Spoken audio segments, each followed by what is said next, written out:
ഇന്ന് രാവിലെ മുതൽ നിങ്ങളെല്ലാം കോൺഗ്രസിന്റെ മുന്നൊരുക്കത്തെ സംബന്ധിച്ച് നേതാക്കൾ അതിന്റെ കാര്യങ്ങൾ പ്രതികരിക്കുന്നു. ക്യാമ്പിൽ ചെയ്യാൻ പോകുന്ന കാര്യങ്ങളെ സംബന്ധിച്ചുള്ള ചർച്ചകൾ ഉണ്ടാവുന്നു.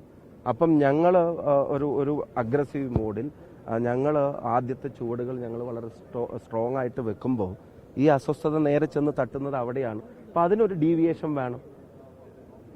അത് അവരുടെ ഒരു പരാജയപ്പെടുന്ന സ്ട്രാറ്റജിയായി മാറും. UDF-ന്റെയും അദ്ദേഹത്തിന്റെയും UDF-ന്റെയും പ്രതിപക്ഷ നേതാവ് ഉൾപ്പെടെ UDF-ന്റെ ഈ മുന്നൊരുക്കങ്ങളും പ്രവർത്തനങ്ങളും അവർക്കുണ്ടാക്കുന്ന അസ്വസ്ഥതയുടെ പ്രതികരണങ്ങളാണ്. ഇതിപ്പോൾ എടുത്തൊരു വാർത്ത ഉണ്ടാക്കാൻ വേണ്ടി കഴിഞ്ഞൊരു വർഷം മുമ്പ് മുന്നോട്ട് പോകില്ല എന്ന് തീരുമാനിച്ചറിഞ്ഞ് മൂടി വെച്ച ഒരു സാധനത്തെ എടുത്ത് പുറത്തേക്ക് ഇട്ടിരുപ്പോൾ ഇവിടെ നിങ്ങൾ പറഞ്ഞതിനെ തന്നെ പറയുന്നു. ഒരു വർഷം മുമ്പേ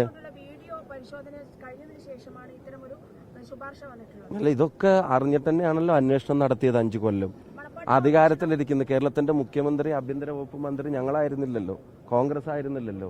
എല്ലാ വീഡിയോയും എല്ലാ തെളിവുകളും പരിശോധിച്ച് എല്ലാ റിപ്പോർട്ടുകളും വിജിലൻസിന്റെയും ഹോം സെക്രട്ടറിയുടെയും മുമ്പിൽ വന്നിട്ട് ആ വന്ന റിപ്പോർട്ടുകൾ അടിസ്ഥാനപ്പെടുത്തി ഇത് ഇനി മുന്നോട്ട് പോവോ ഇല്ലയോ എന്നുള്ളത് പരിശോധിച്ച് ഇതിന് നിലനിൽപ്പില്ല എന്ന് അവർ തന്നെ തീരുമാനിച്ച് ഉപേക്ഷിച്ചതിനെ ഇപ്പൊ തെരഞ്ഞെടുപ്പിന്റെ തലേ ദിവസം എന്ന് പറയാവുന്ന ഒരു സമയത്തെടുത്ത് പുറത്തിടുന്നതിന്റെ ഇന്റൻഷൻ കേരളത്തിലെ ജനങ്ങൾക്ക് മനസ്സിലായില്ല എന്ന് അവർ നടിച്ചാലും ജനങ്ങൾക്ക് മനസ്സിലാവും.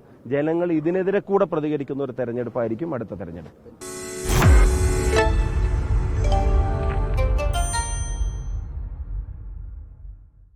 ലോകത്തെവിടെയായാലും ഏത് സമയത്തും 24 വാർത്തകളും ഓഗ്മെന്റഡ് റിയാലിറ്റി പാക്കേജുകളും എക്സ്പ്ലെയിനറുകളും വിശദമായി കാണാൻ ഞങ്ങളുടെ യൂട്യൂബ് ചാനൽ നിങ്ങൾക്ക് സബ്സ്ക്രൈബ് ചെയ്യാം.